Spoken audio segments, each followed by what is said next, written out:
Lovett! Don't call me a knobhead. I didn't see your dog. I didn't kill it. She did. Yeah, you all go to prison. You all go to prison! Shut up! None of us here is going to prison. It occurred to me last night, the dog. What did you do with it? I'm sorting it. To be clear, though, my doing it is by no means an admission of guilt or anything like that. No, absolutely not. And what about that girl? She's okay, I think. Actually, they're certainly nice, but it's still just amateur stuff. They have no value, no art market value, at least. That's exactly why I want to exhibit them. You know, put them in, Context? No, frames. Got it? No.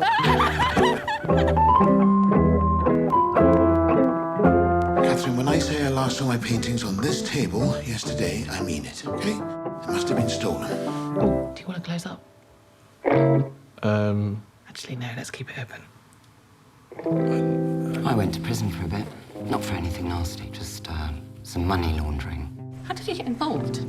My husband. I still sometimes miss him. No, not him. That came out wrong. Them, the team, the time, the camaraderie. It was good fun while it lasted, and I miss that sometimes. You all right? Why is that funny? You must admit, none of them look particularly dangerous.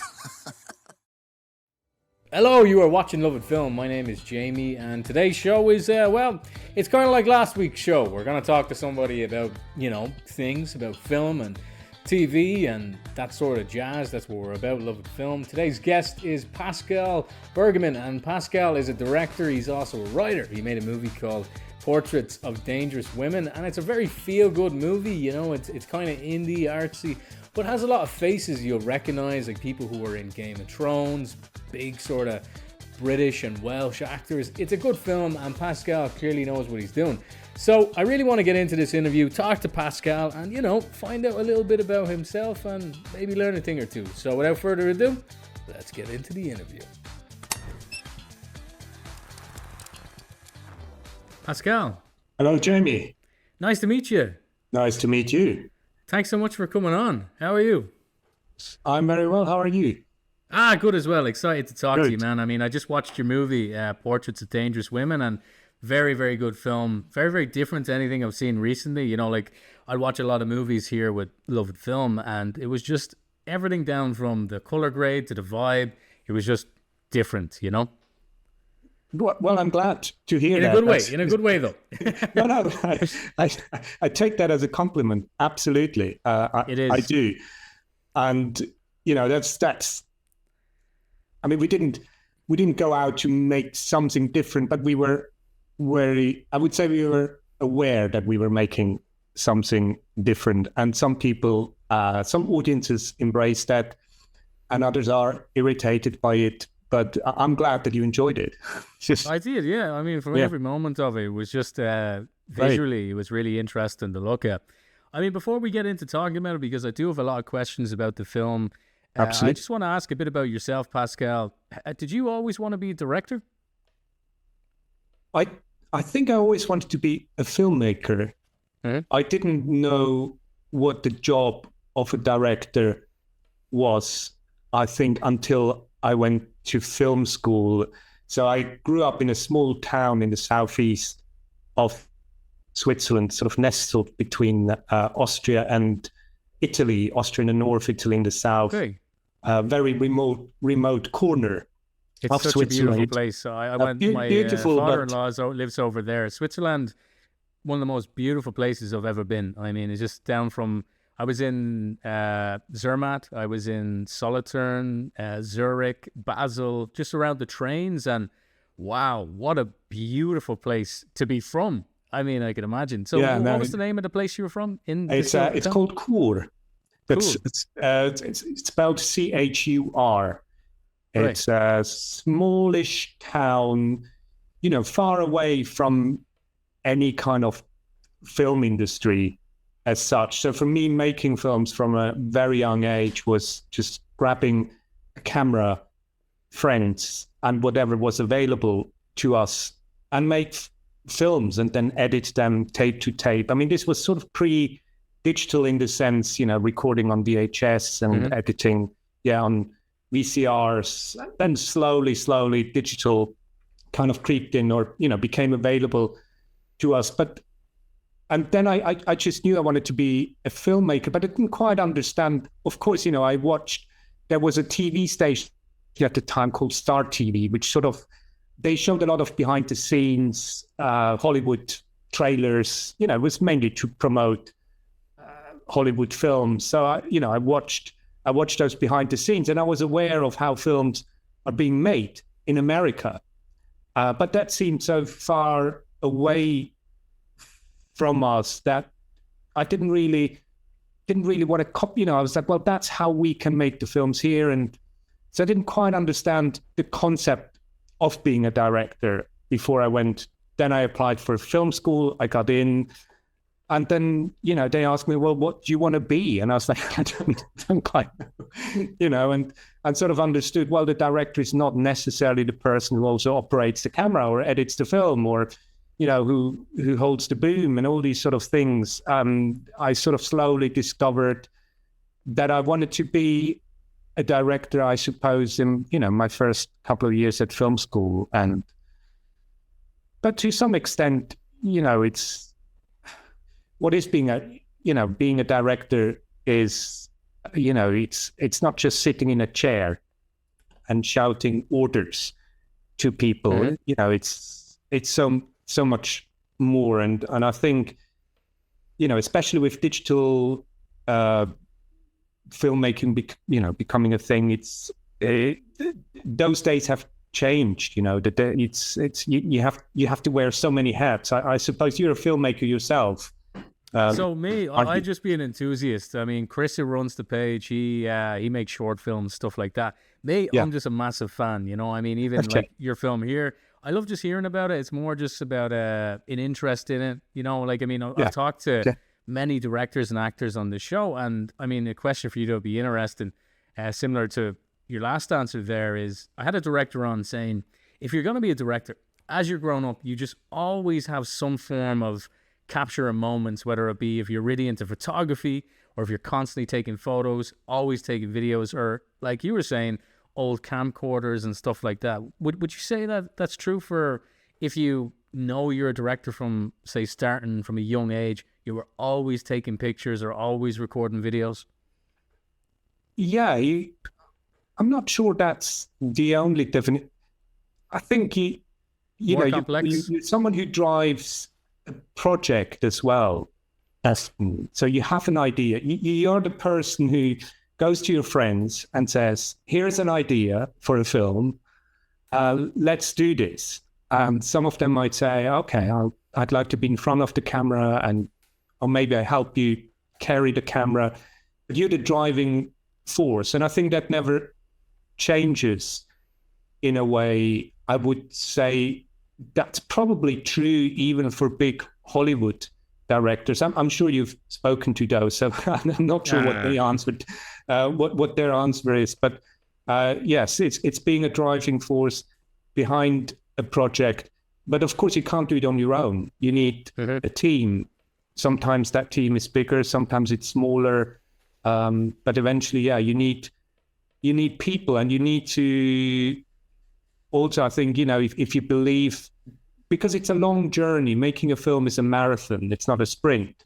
Mm-hmm. So there's up and downs all the time. And you as the director have to kind of make sure that everyone stays on board. And if people do jump off board, then you have to find a way to replace them, I suppose. Yeah. I mean, it really is a team effort. And I mean, get onto your film, Portraits of Dangerous Women. I mean, you co-wrote the movie, I heard. So, I mean, that's sort of, you're getting someone straight away to get the idea, you co-wrote the movie. What was the inception of the movie? I heard something about a book where you saw these photos of women, and it was that energy or vibe that gave you this inspiration. Yeah, that is very correct. The idea came when I picked up a photo book by an American art collector, Peter Cohen, and he collects vernacular photography. So he goes to flea markets, and it's basically people's family albums that, are being sold. We've all seen those vintage pictures of, and so he put those photos together in a book called Snapshot of Dangerous Women. And I picked up that book from a bookshop here in East London, and I expected some mugshots or female criminals. But instead it was a collection of amateur photos of women doing more or less dangerous things. You know, they were climbing a lamppost or sitting in a tree, or lying on a bullseye target, posing with a pistol. So they were actually quite humorous and somehow mischievous, and they sort of put a smile on my face. And I just, as you pointed out, I just loved the energy in these pictures. And I took that book to my co-writer, Stefan Teubis, and I said, look, it's not much of a story here. It's not much of an idea, but I like those pictures. Maybe we can do something with it. And really what I sort of wanted to do was to create a world where we can, or a universe where we can see those women interact with each other. And that was sort of the starting point of the whole project. Yeah, and I mean, you can tell straight away. It's just, as I mentioned in the beginning of the interview, the movie is something different in a good way. And a huge part of that is your cast having such an individual inner turmoil or energy. I mean, you have Tara Fitzgerald, you have Janie Spark, you have Joseph Marcel. These people, like, I mean, they're really good actors. It's a really, really good cast. And anyone who hasn't seen the film, when they do see it, they'll get that straight away. I mean, what was it like working with such a stellar all-star cast who, you know, they bring their game all the time? And it's just, I'd assume it's just a joy to work with people who are so talented. It's very much so, yeah. Honestly, working with this cast it's like a gift, you know. They trusted the material, and for some reason they trusted us with the film, because, you know, I'm no household name. You know, people, it's not like when we approached them, it was like, well, who's Pascal Bergamin? You know, why should we be in this film?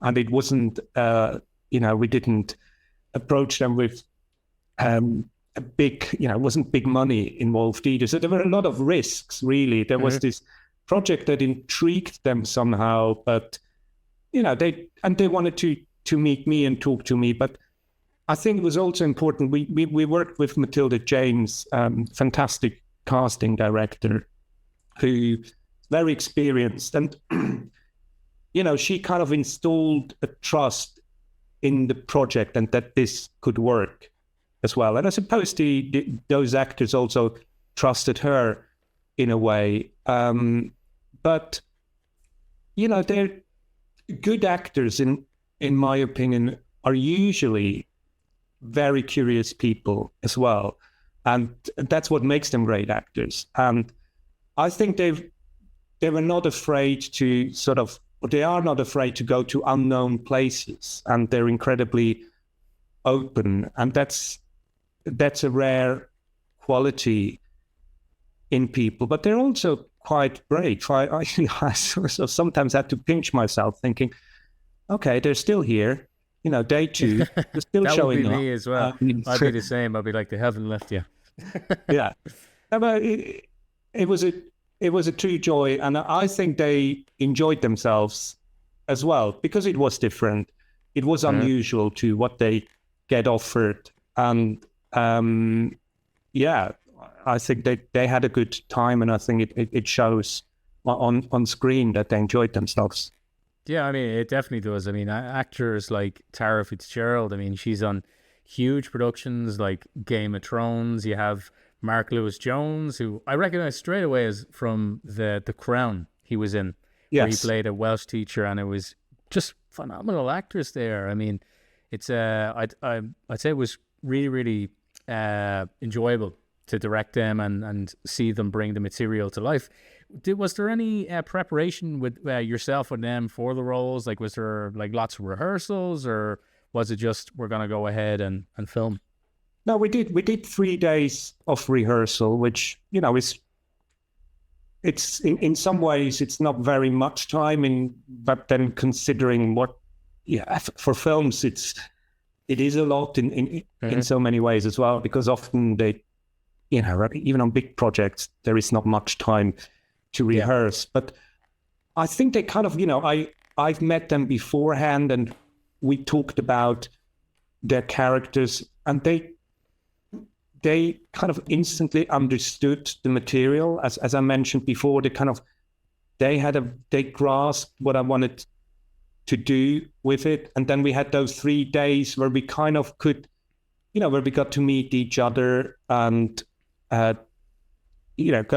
through the scenes. That was very valuable, because the moment you step on set, as you know, there isn't that much time to play around, and with a film like Portraits that kind of relies on nuance, it was really about fine tuning, those little moments, to kind of, get it right. And luckily we had enough time. I mean, we worked with a very small crew to kind of cut down on the technical noise as much as possible and really focus on the scenes. And I suppose that was also quite unusual for those actors, because even on big productions, there isn't often that much time. And that's kind of important to me as a director. I always value time.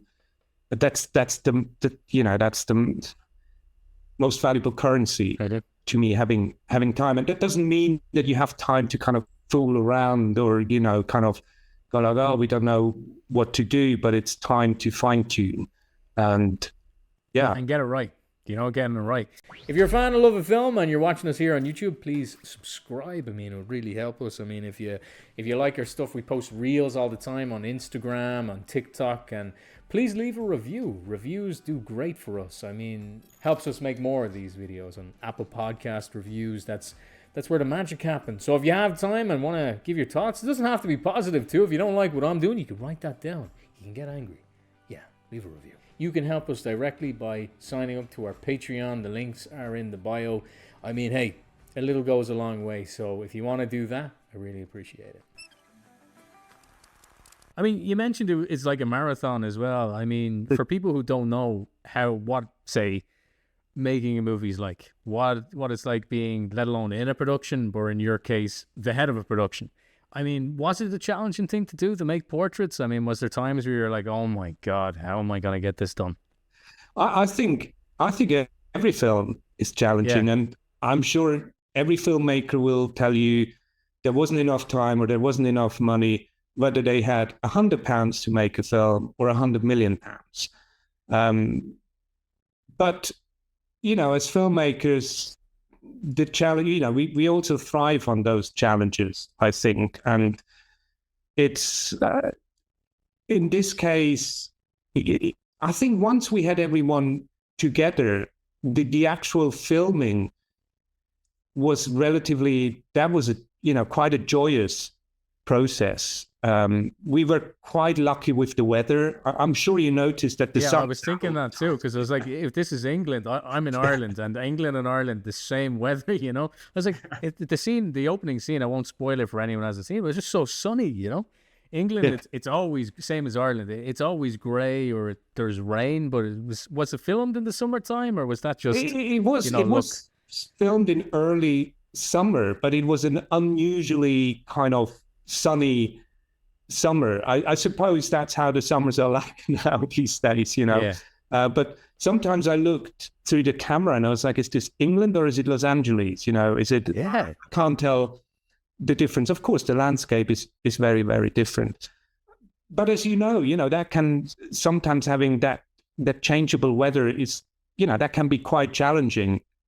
But to make a film, you start in the morning with the sun out, and then in the afternoon it rains.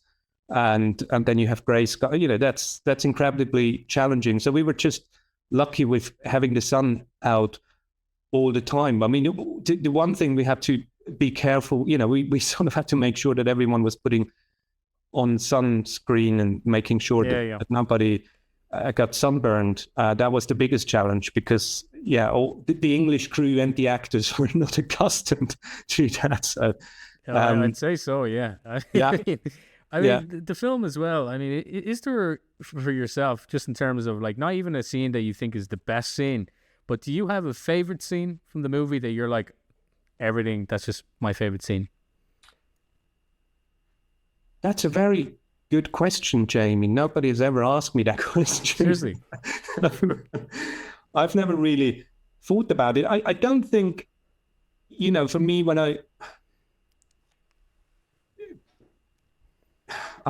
is there one scene?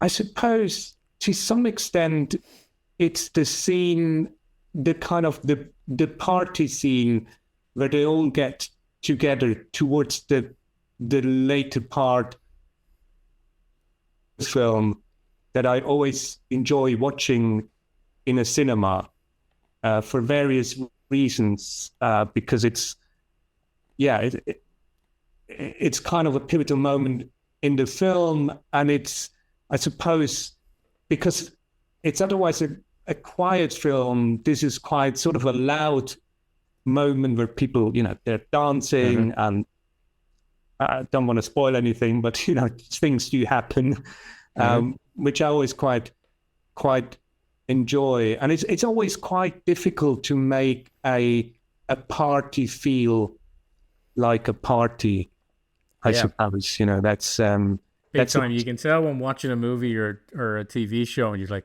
they're not having fun. They're not really dancing or something. But I get what you mean. I mean, just in terms of the current state of cinema and movies, I mean, this summer we have it seems to be blockbuster after blockbuster. I mean, that's not every summer, it's certainly not every year. What do you think about the current state of cinema at the moment? Well, the current state of cinema. Like, is it bad? Like, do you think the direction things are going is bad? Like, where it's just all superhero, it's all sequel, or? Well, I think so much has been said about the superhero films, and I don't know. Look, the truth is, I don't think so much about it's. What can I say about the current state? I think cinema is still relevant, and it's important that we go to the cinema. For me, it's not so much about what films you can go and see at the cinema. If you want to see Superman, fantastic. If you want to see a quiet, foreign drama, great. It's what the cinema is to me now, in a day and age of constant distraction, is a refuge. I enjoy going to the cinema because I can sit down and pay full attention to a film. And I often find, I go to the cinema and I often find myself thinking, well, I think if I would have watched this film at home, by TV or phone or computer or whatever, I probably wouldn't have watched it to the end. But because I'm at the cinema, I can, it allows me to sit with stuff that might not be immediately appealing, or sometimes I think that's a bit boring, but you sit through things, and I think that's important. That's incredibly important to do that, and that's why I still go to the cinema, and I think that's sort of sitting in a room with strangers and experiencing films like that is important. I think it will never go away. It will change. It has already changed, and we'll see what happens. It's difficult, making independent films. It is difficult making smaller films because at the moment it feels like we're constantly competing with TikTok or Instagram, and we have to remind ourselves that we can't compete. These are very different, and there's nothing wrong with TikTok, Instagram, or YouTube, but these are very different forms of consuming films and content, or whatever you want to call it. And so we must be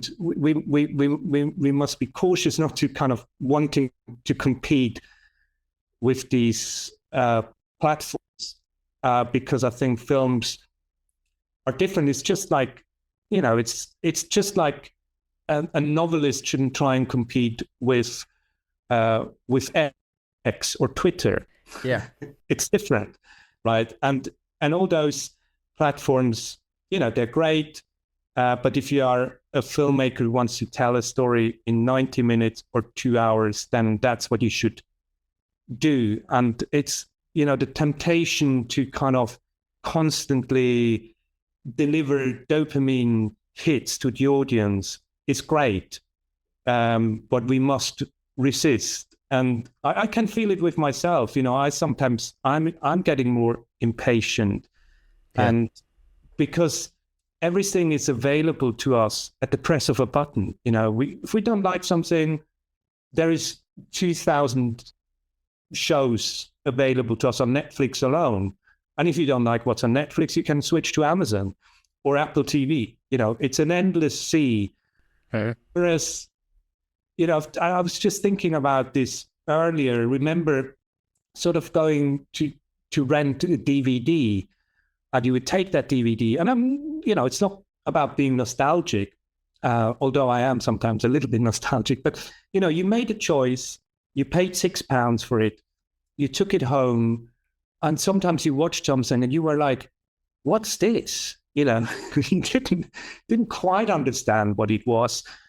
You were possibly even bored, but you sat through it because you made that choice. And because you paid £6 for 3 days, you sometimes rewatched it, and you made an effort to kind of understand it. And we don't have to do that anymore. And I do miss that sometimes.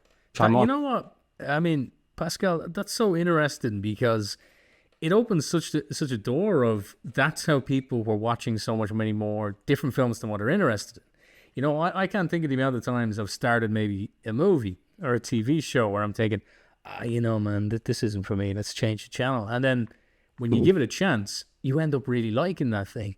And that actually really has opened up something I haven't thought about. I mean, with the whole renting movies and TV shows, that was a way in which people would change out of their comfort zone with movies and stuff and such like that. I mean, in terms of like TikTok and all that, I feel like the only thing you can use for, say, an indie film that could be beneficial, or if you could make it a positive, because obviously the constant dopamine hits, I mean, a lot of stupid videos, stuff like that. You could get a really good scene from, say, Portraits of Dangerous Women when it's out, more people have seen it, and it could be used as, say, a teaser to get someone interested, maybe something to do with the dog. Again, I won't explain too much. It might get sort of people into the, interest with the movie, but also it is that danger of just flicking away and stuff like that. But yeah, it's a crazy type of thing, and I'm glad there's people like yourself out here who are making movies that make people think, that make people see something differently, and care more about just getting a story out and creating realistic characters. I mean, just in terms of filmmaking in general, would you have advice for people who want to do what you do, who don't necessarily want to go out making huge, big budget movies, but just want to tell stories and do it in a way that they enjoy? What advice would you have? Oh, that's a difficult one. I think I can maybe answer that question differently. What the most difficult thing as a filmmaker, I find is to find the way, or to find how do you want to make your own films? What kind of films do you want to make, and to find your own voice. That's the biggest challenge, and something I'm probably still grappling with. I've made 2 features. I made over 10 short films. I'm sort of in my mid-40s. You could say, well, surely you figured out what kind of films you want to make and how you want to make them. But the truth is, I haven't yet, I think, and maybe I never will. But that's the hardest bit. So once you sort of say, I want to make films, it's what kind of films do you want to make and how do you want to make them? That's really, really tough. And I think you can only find that out by making films. The clue is in the name, we're filmmakers. And I think, again, the danger is because there is so much information out there about filmmaking, people telling you how you should make your films. There's an endless sea of content I go on YouTube these days. I could spend probably, the rest of the year watching tutorials on how to make films, what I should do, what I shouldn't do, how I should promote my film, what's important. And I feel that sometimes, even to me, that's overwhelming. That's like, and then you find yourself watching films about, or watching tutorials about how you should make your films, and you forget to actually make them. And look, I said before, I don't want to give any advice, and I'm just changing my mind, but I would say switch off your laptop for a week, grab a camera and make a film. That's probably the best way. I mean, that's great advice. I mean, I think the key message there as well is finding your voice, finding what is, say, a Pascal film, or what is, say, a Jamie film, or whatever is going on. That's really, really solid advice. Now, Pascal. And Jamie, sorry to interrupt. Yeah, go ahead. That process, that's often quite an uncomfortable process as well. When people say how difficult it is to make films, there is the difficulty of getting a film financed. There's the difficulties of getting people to star in your, there are those difficulties. They're, in my opinion, they're nothing compared to the difficulty to find your actual voice and to find something that you want to, put out into the world. And then, the next step is kind of experiencing what the world makes of it, really. So, yeah. I mean, again, it's just, it's all about just trying to figure it out yourself, isn't it? Just picking up that camera and finding. I mean, as someone who isn't a filmmaker, but is a huge fan of what you guys do, I mean, I can imagine that can be scary at times too, because as you're saying, time is money. I mean, people being here, it's just trying to find that time and getting people to be there. But but thanks for doing what you're doing, man. I mean, thanks for making Portraits. I mean, it's a really good film. I know you've made other stuff too. I hope to see you make many more movies and keep trying to find that voice. I mean, is there a genre that you haven't done that you'd love to get into, like maybe like a big horror movie or something like that? I haven't made a horror film yet, but I don't really think in those categories, in a sense. And I think that a lot of people would tell you that's important to do so, but then there is always that that general advice of, if you're a first-time filmmaker and you want to get your film made, make a horror film because that's easy, and that's not true. It's not easy. You'll talk to filmmakers who make horror films that will tell you how difficult it is to make a very good horror film. Now, horror isn't on my radar yet, but generally speaking, genre is not something I'm particularly concerned with. Maybe I should be more, but I'm just not. I didn't start out writing the script for Portrait thinking this will be a comedy drama. And I don't know, how would you classify Portraits? What genre do you think it falls into then? I feel like, it's kind of its own genre. Like I wouldn't even call it a comedy drama. There's definitely elements of comedy, drama, and suspense in there. But I mean, again, I think it's like what you said. Sometimes you don't need to put a label on something. I think it should just be called Portraits of Dangerous Women and make it its own thing, its own film. And like you said to myself here, let people get their own opinion of what it is. I mean, because I suppose, you've opened up the door a bit in the brain. It doesn't matter too much if this is a comedy, if this is a drama, or is this a horror, whatever. Yeah. But I just found, as I said at the beginning of the interview, it was just a different type of film that I've seen in a while, but in a good way.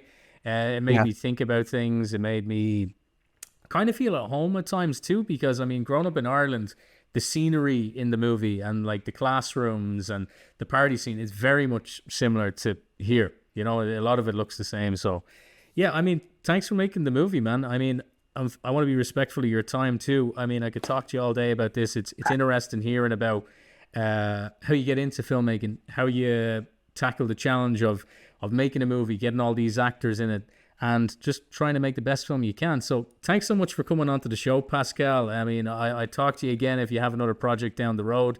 It's as I said, it's great hearing the insides of how this all works. Well, thank you very much for your time. It's always interesting to talk to people like you, and it makes me sort of think about my own work. It forces me to think about my own work, and it's sometimes, I get to get to answer questions that you think, oh yeah, I haven't thought about that. So it's always very interesting being able to talk about my own work and going back, and I'll have to think about what genre next. So yeah, I think you should just write something and let it become its own genre. No, it's an interesting one with the show. I absolutely like what you said. Of course, every distributor would totally disagree with you because that's they need to label it as something. It needs to have a label, and I wholeheartedly agree with you, but I also accept that people do want to kind of know what they're letting themselves into. Yeah. In an ideal world, we would have no labels. But yeah, maybe it's going to be a reality one day. Who knows? And for anyone watching, I mean, I hope you get a chance to watch Portraits of Dangerous Women. If you're into indie films and just good films in general, do check it out. Very, very, as I said, different in a good way. That's my label, Pascal. Different in a good way. I'll take that, Jamie. Thank you very much. I'm glad you enjoyed it. It's an odd little film, but I think it's taking its time to find its audience. But I somehow think it will. We'll see. We're proud of the film we've made. We've made the film we wanted to make, and we stand by it. yeah, definitely. But anyway, cool. I'll let you go. I won't keep you here all day. Again, thanks for coming on, and really good to meet you. Thank you very much, Jamie.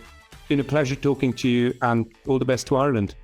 Thanks, Pascal. All the best to Switzerland. I mean, I love that place. I'd love to go back. All right. Yeah. See you now.